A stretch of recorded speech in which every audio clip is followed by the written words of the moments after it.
Welcome to my channel. Today, we'll be talking about how to verify your identity with Fidelity Investments. Fidelity takes identity verification very seriously to protect your assets and comply with financial regulations. The process is usually automatic, but sometimes you may need to provide additional information. When you open an account online, Fidelity will typically ask for personal details like your full name, date of birth, physical address, and social security number. This information is used to run an automated check against public records to confirm your identity. In some cases, if the automatic verification fails, Fidelity's Customer Identification Program team may request further documentation.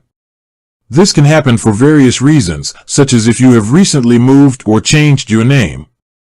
If this occurs, you may be asked to provide documents like a government-issued photo ID, such as a driver's license or passport, and proof of residence, like a utility bill or bank statement. You can often upload these documents through the Fidelity Secure Message Center. If you have any issues or questions during the process, you can also visit a local Fidelity Investor Center or contact their customer service for assistance. With that being said, thank you for watching.